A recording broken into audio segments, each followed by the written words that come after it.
If you're watching this, it's probably because you're one of the 3 or 4 million people that saw me get stalked and followed on the streets of New York. Or you're one of the couple millions of people who have seen my PSA videos or my videos of women empowerment or body positivity or me singing on the internet or me creating music videos on the internet or me documenting my life or me crying or me screaming or me getting my credit card stolen or me cutting off a family member. Either way, in every single form of content, I get comments that say the same thing. When are you starting a podcast, Diana? And my answer was always, I'm not. Never. It's not going to happen. Until now.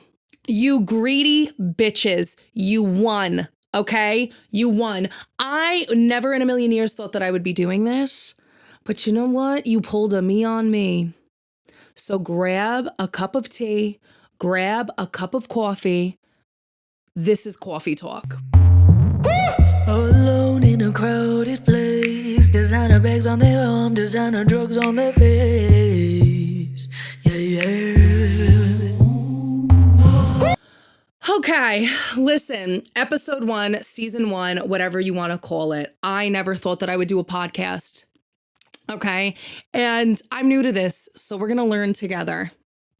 I, during the pandemic, tried to do like a YouTube series called Kawfee Talk, and it didn't excite me. I'll be honest, it didn't make me feel good.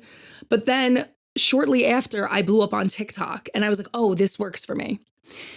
And I started seeing, kind of all my creator friends around me start podcasts. And I was like, I don't want to do a podcast. Everybody's doing a podcast. It's so overrated. It's oversaturated. And like, how could I be entertaining for that long? You know what I mean? But the more that I was on TikTok, the longer that I was doing content on TikTok and on social media, I quickly found that I was struggling to alter my content to fit an algorithm. Okay, where I'd get followers hitting me up and saying, I don't see any of your things. I don't see any of your stuff. And so I'm trying to like make myself seem quirkier or get a, stronger hook. I'm not a marketing professional. I'm an artist. I'm a professional singer. Okay. I'm a New York City person. I want to talk about and to sing about and to post about things that feel natural to me that you guys, I already know, and love. I don't want to base my attitude and who I am off of an artificial system that tells me whether or not I'm good at my job based off of their silly little equation. I don't need that validation, so we're bringing it here. I got a lot of comments over the past few days ever since I posted that video of me being stalked and followed, and replying to comments about me being stalked and followed. And so many people were like, I could listen to you forever. Like, I would really love to hear you in a longer form content. And you guys empowered me. You pulled a me on me. And you empowered me to do this. And I said, should I? It just feels like a whole nother thing to add to my plate. But then I asked you guys in the comments, should I do it on Patreon? And so many of you within the first 5 minutes, well, absolutely, do it. 1000%. So you pulled a me on me. I see you. I see you. But you know what? I'm happy we're here. This is going to be good. I'm not going to bore you for the first episode. I'm going to try and make it interesting, but I got to stretch these muscles a little bit. I got to wet my feet in this pond a little bit. And this is all for the bigger picture of what we can all achieve together. And I always say that on my page, but this is a scary endeavor for me to do something so long form. And also I'm doing it in my apartment. So if you hear my toilet bowl running, or my air conditioner randomly turn on, or my dogs bark, or them itch or shake, or the doorbell rings, baby, that's reality. I don't know what to tell you. I'm not Alex Cooper, okay? But you know what? If Hawk to a girl could have her own podcast, baby, so can I, okay? We love to see women win, okay? But that is pretty insane. Like, you can't even lie. Anyways, let's start from the beginning. I have notes here because I know I'm going to ramble and I know I like to talk in circles. For those of you who don't know me at all, give me 20 seconds to introduce myself. My name is Diana Badea. I'm from New York. I was born and raised on Long Island. I've been living in New York City since I was 17, 18. Okay, I consider the city to be the place that really helped take who I thought I was and make it a reality, okay? I'm an artist. I'm a singer. I was trained in opera and I did musical theater. I got signed to a producer when I was younger. It was every bit horrible that you could ever imagine. It was trying to set me up on dates or appointments with high-ranking men. It was telling me to eat a cracker a day, even though I was 140 pounds. It was all of the horrible things. And after that deal, I got into another deal with a manager, got into another deal with an agent, got into another deal with a producer. And every single time I was stopped and halted by the problem that I was a woman. I couldn't break past that wall of being a woman. I couldn't, and I had to start over every time. And it wasted about 4 years of my life until I built this. I built this studio in my apartment, and this is yet another endeavor that I get to use it for, which is this podcast, Kawfee Tawk. And I got on TikTok around 2020, as everyone else did, and I blew up in 2021, 2022. And then I kind of didn't really know what to do with myself because I felt like I was sacrificing music for TikTok, but then how do I use TikTok to go with my music? And so here I am. We're making it all work together. So now that you know a little bit about me, a little teensy wet. And I have 2 dogs and a Gorgina Puerto Rican boyfriend, and he's delicious. You know him already. Let's talk about what happened on August 29th from the jump. If you haven't seen the video, on August 29th, when I was leaving my friend's going away party, I was in the East Village of Manhattan, and I decided to take the bus home, which is something I normally never do. I'm definitely a train or Uber girl, but I was like, I really shouldn't be spending the money for an Uber, and the train right now, like, it could take forever to get home.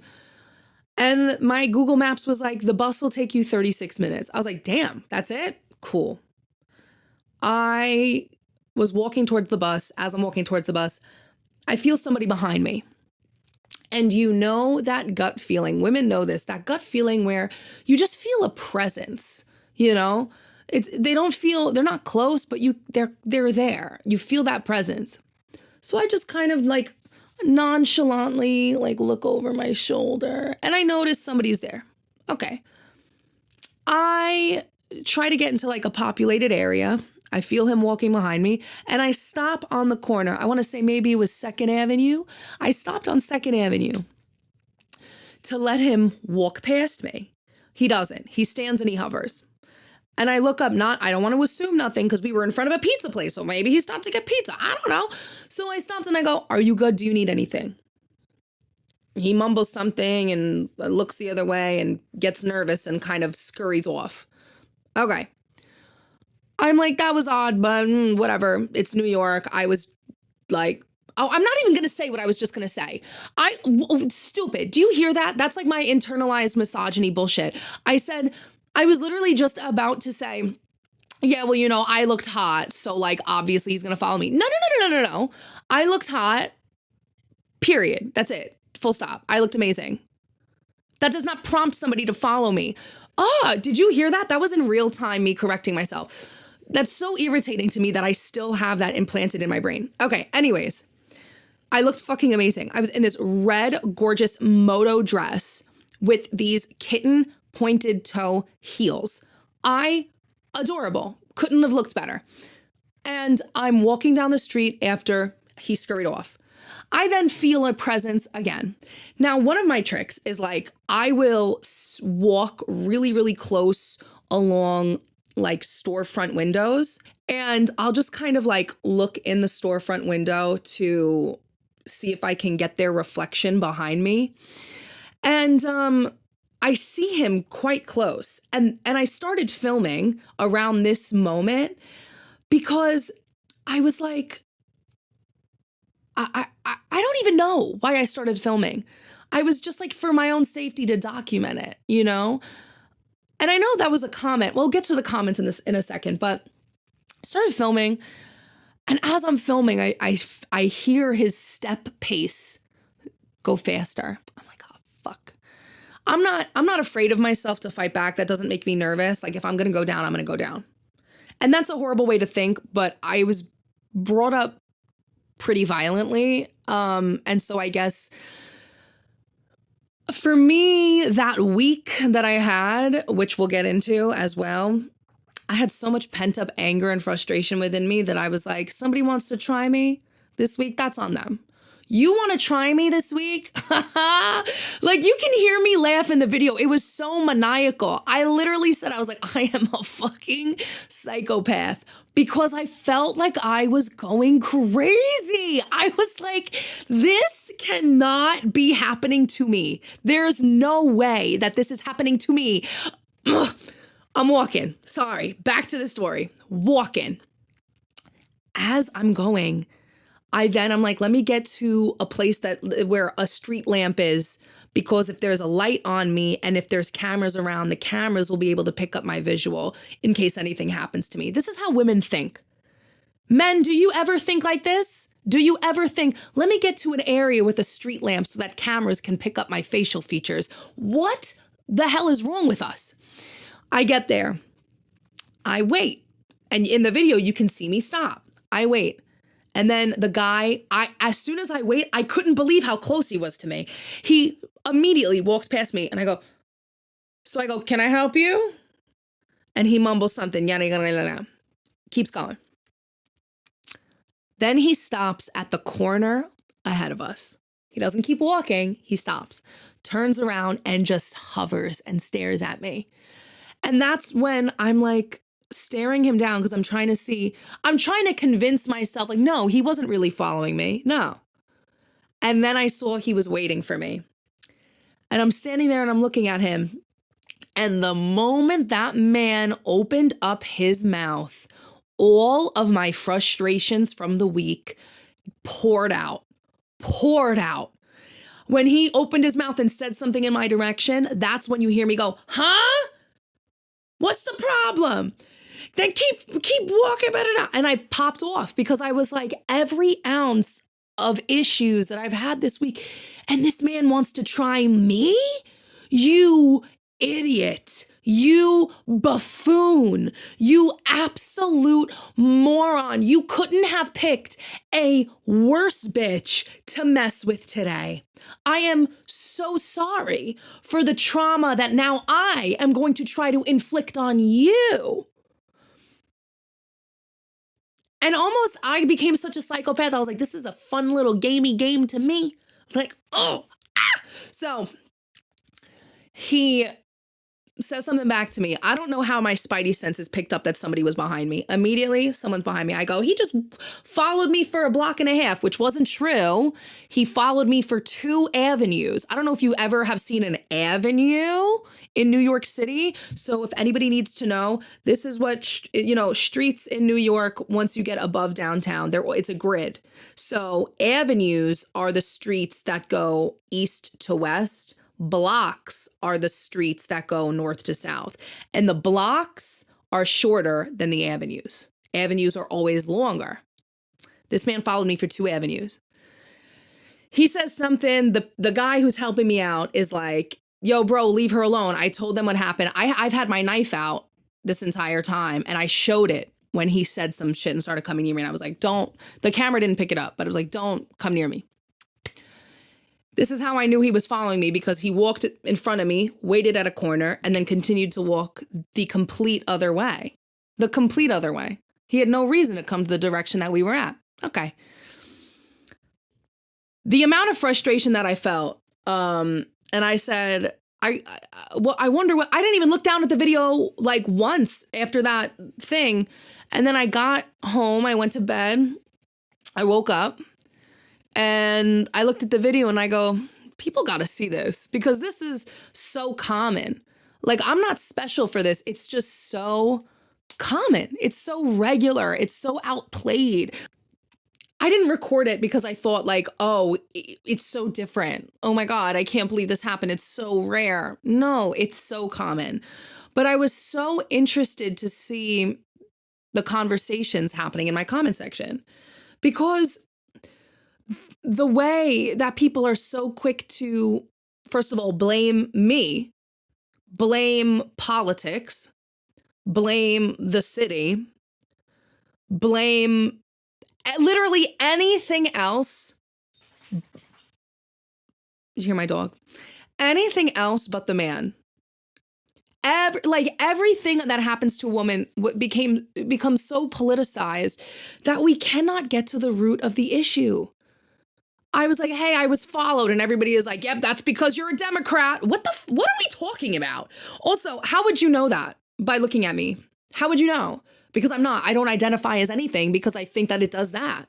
It does this groupish thinking. It does this hive mentality where you eliminate empathy for somebody that disagrees with you.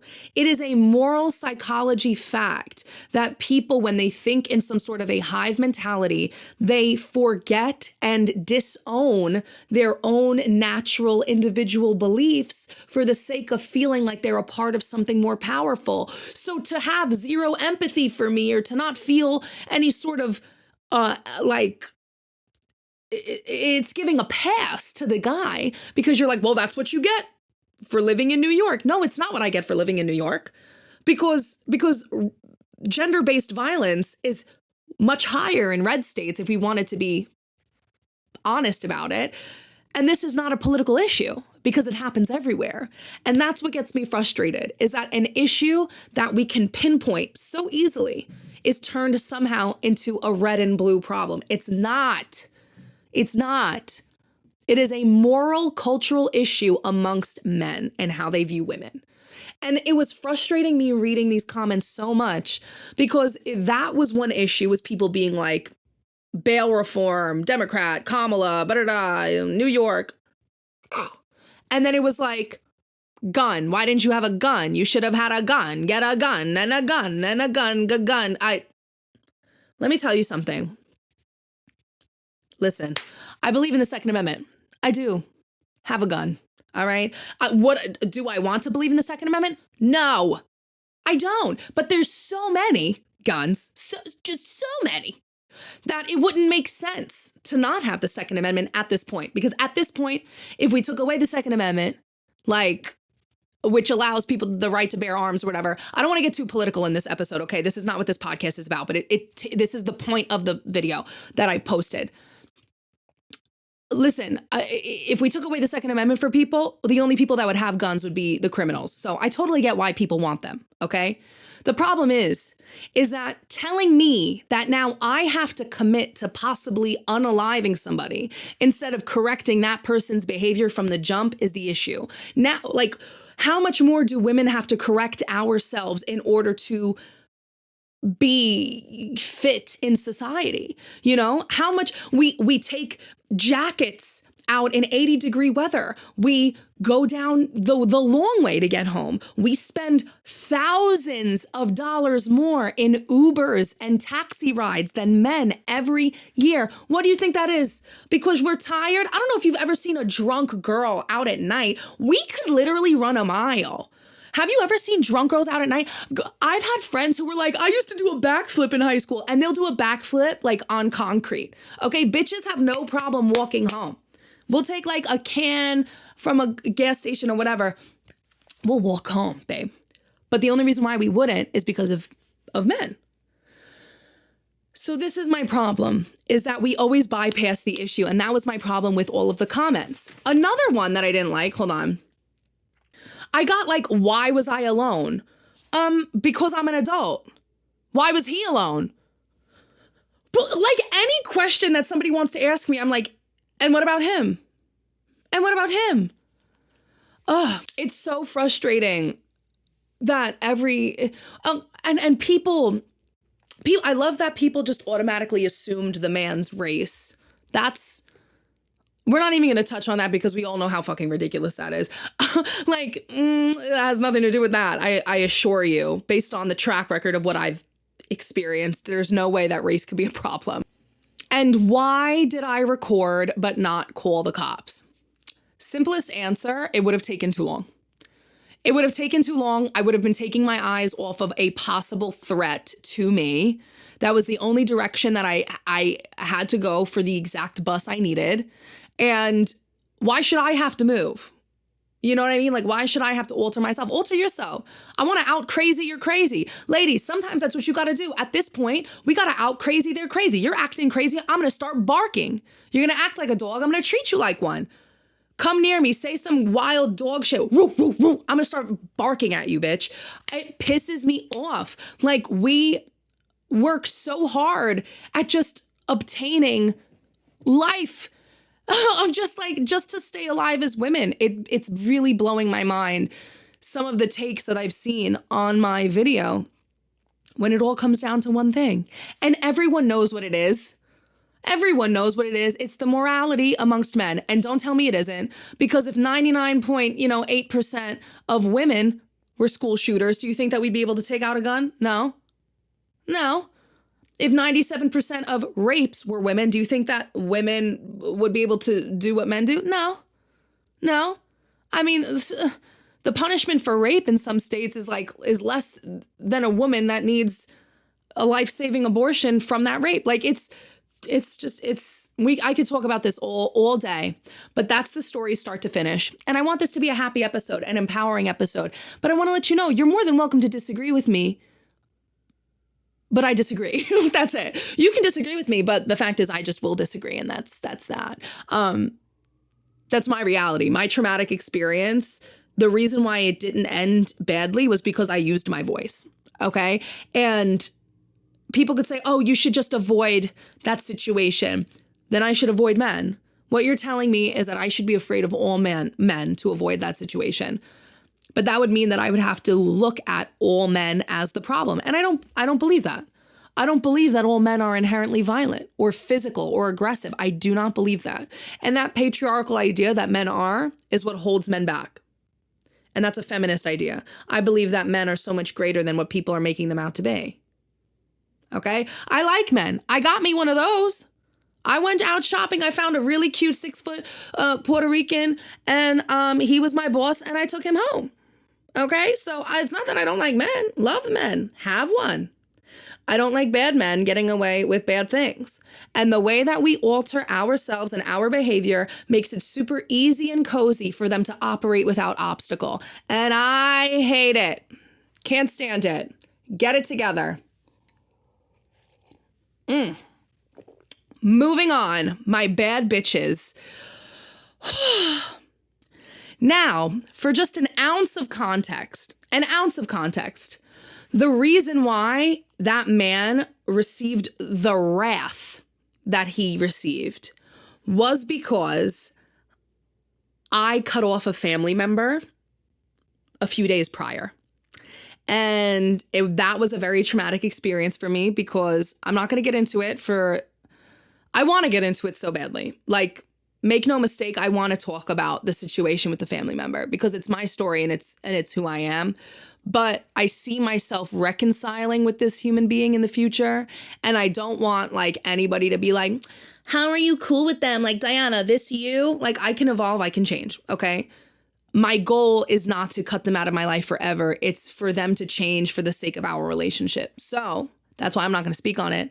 But it was disgustingly traumatic. And I feel like now that my frontal lobe is developed, I'm like, oh, no, honey. I can't do this. I can't spend my entire day crying and in pain over the same shit that you've been doing for forever. I don't have people in my life like that anymore, so it's not happening. And then 30 hours after that, I went to the gym after that really traumatic experience, and I posted a video about it on my TikTok page of me being like bawling, crying, hyperventilating. 30 hours after that, I was like, I'm going to go to the gym to make myself feel good, lower my cortisol levels, feel great. And while I was at the gym, my credit cards and debit cards all got stolen. And this chick spent hundreds of dollars that I needed. And then I got stalked and followed the day after. So when that man opened his mouth to me at the end of the corner, he was receiving all the wrath, baby. That's why I was like, I hope this man tries some shit on me right now. I need somewhere to take out my anger. But you know what? It ended up working out because I posted it on TikTok. It got seen by 3 million people.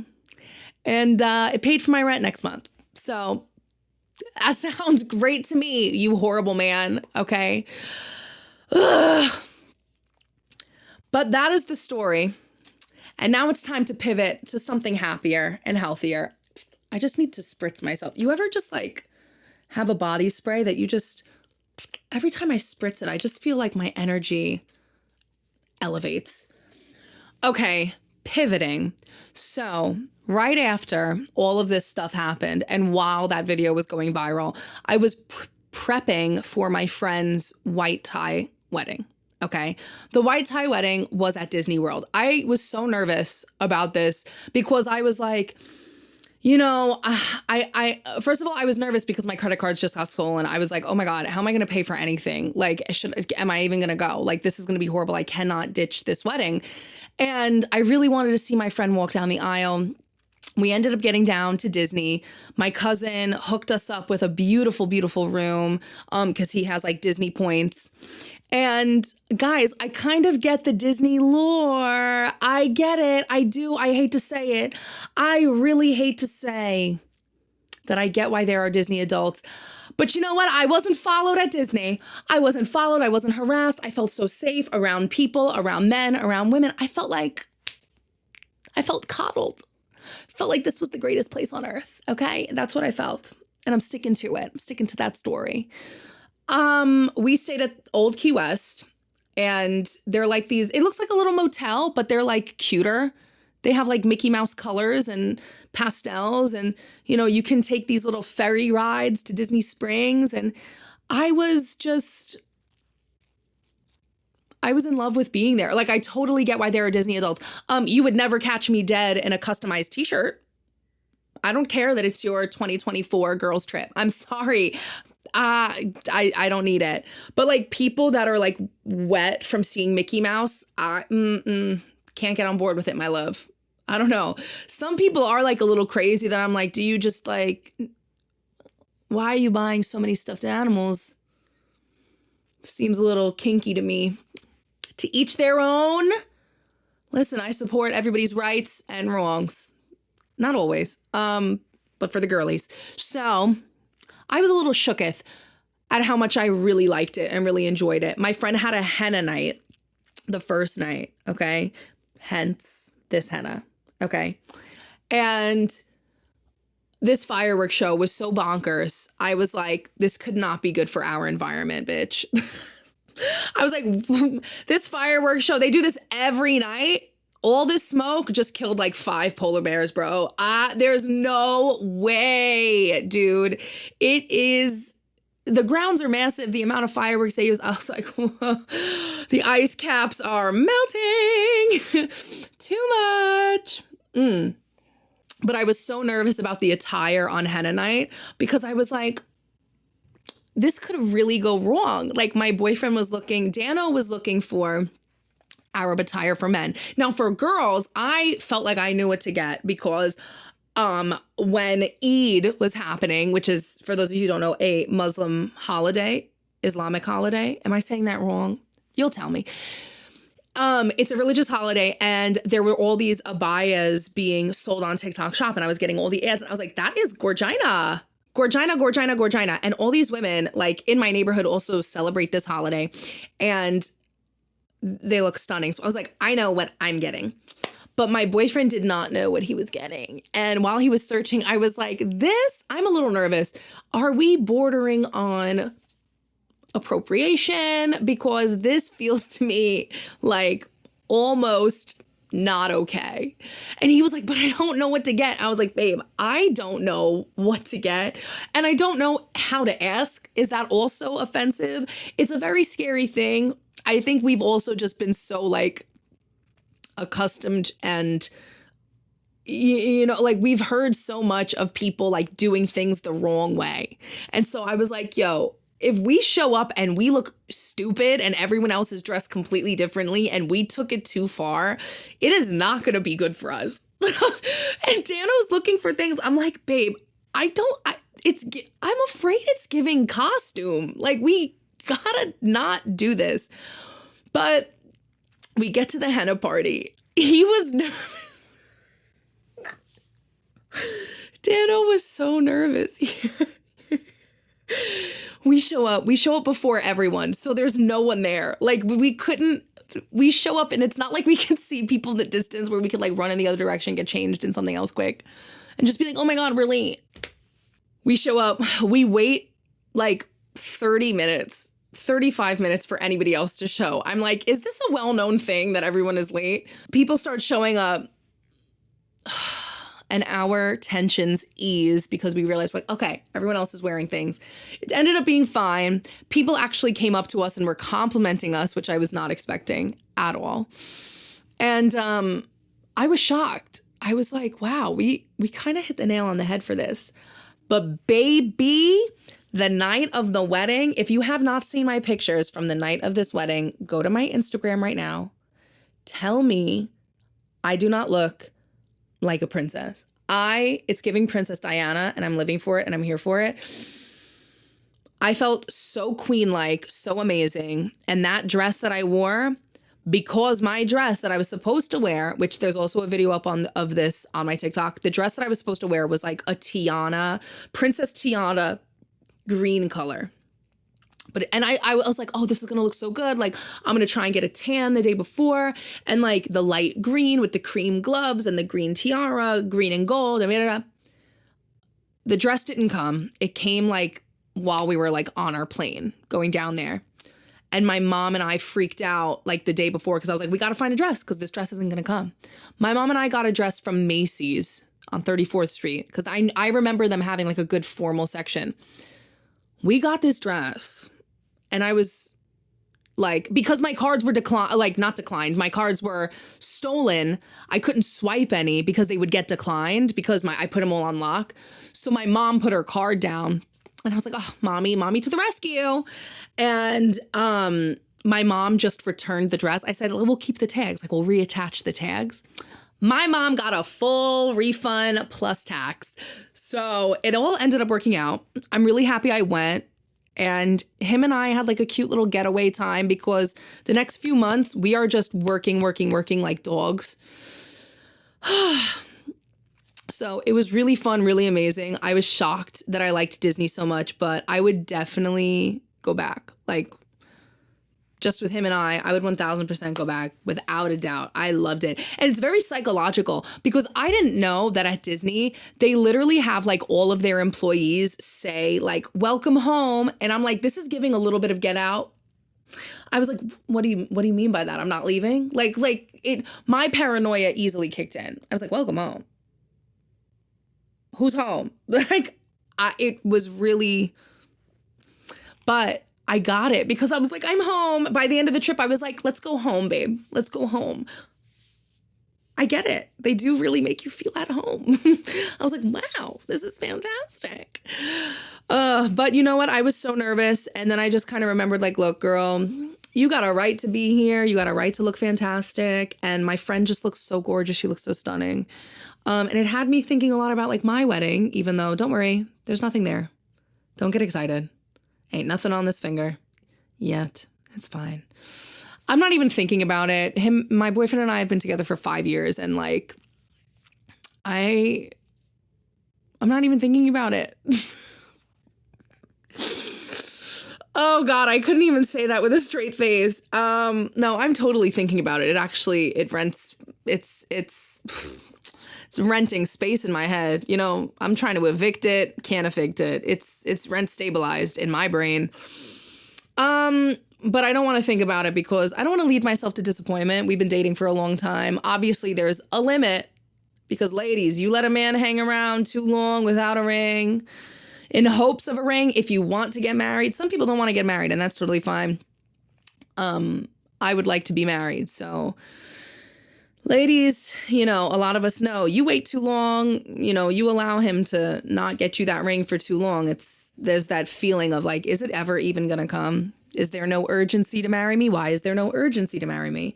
I know he's looking and shopping, so I'm going to keep my mouth shut. I know that there's things happening behind my back. I got a feeling.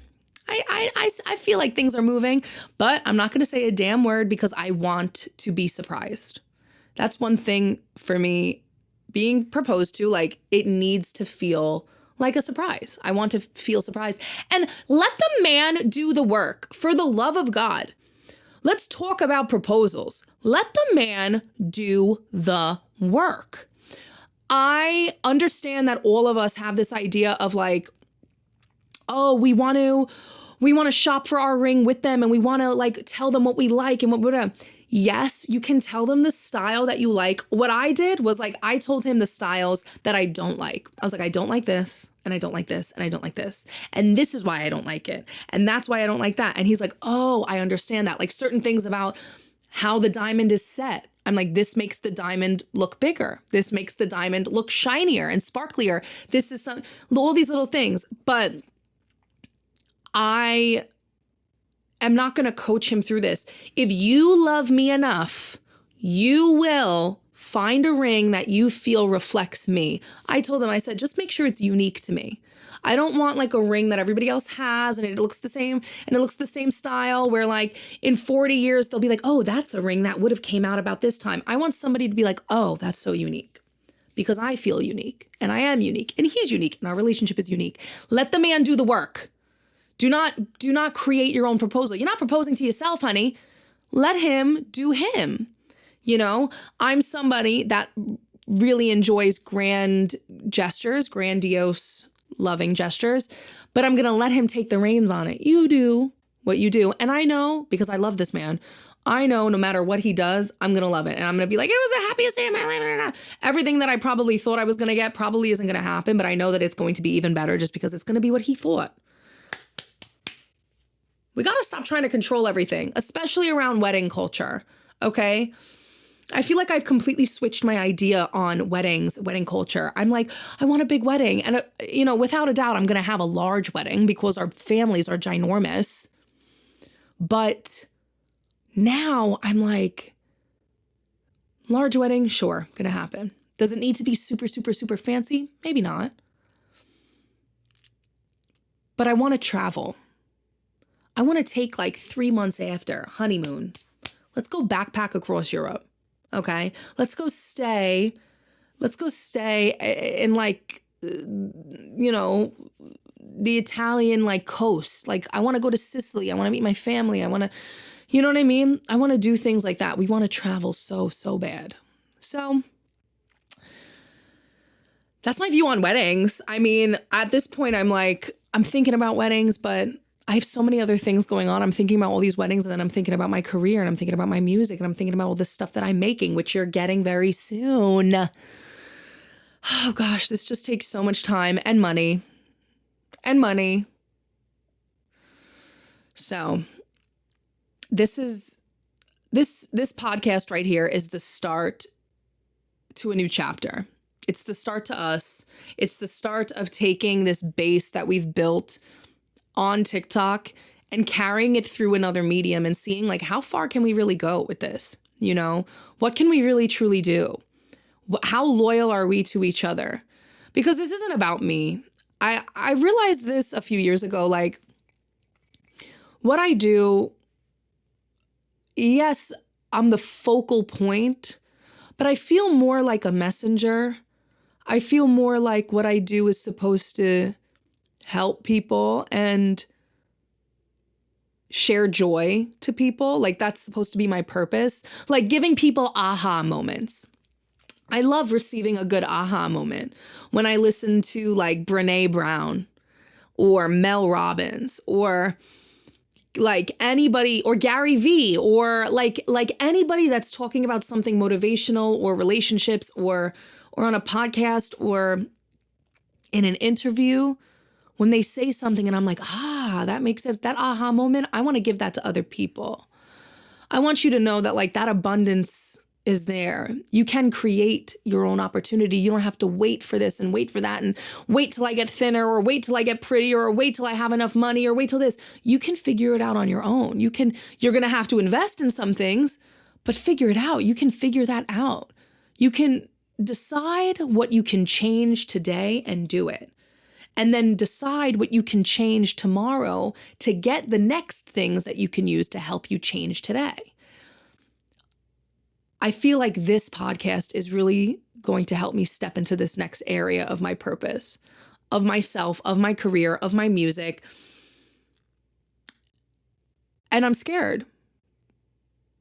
And I feel like there's always a sense of doubt, but there's also a sense of fuck it.